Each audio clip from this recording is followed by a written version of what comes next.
अस्ति बर्थडेको केक थियो अनि हाम्रो घरमा चाहिँ केक कोही खानुहुन्न, त्यही भएर मैले चाहिँ केक यसरी फ्यालेँ अनि त्यसपछि कफी बनाएँ अनि कफी खाएँ।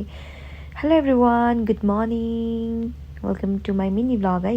अनि मैले चाहिँ खाना बनाएँ अनि यहाँ देख्न सक्नुहुन्छ आज चाहिँ मैले मुन्टाको सब्जी बनाएको। घरमा चाहिँ खाने कोही पनि छैन र मैले आज दाल चाल केही पनि बनाइनँ। अनि मुन्टा पखालेँ अनि हामी चाहिँ ग्यारेजमा पकाउँछौँ नि त बाहिर।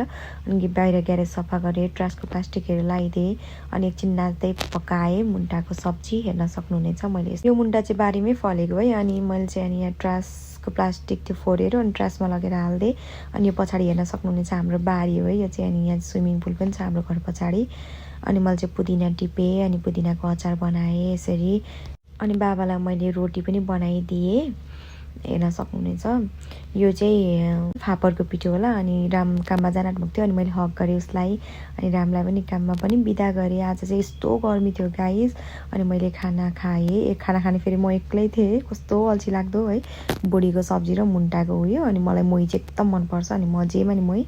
अनि धन्नासना गरेँ, एक्लै थिएँ, अलिकति धन्ना थियो, धेरै पनि थियो, धन्ना गरेँ।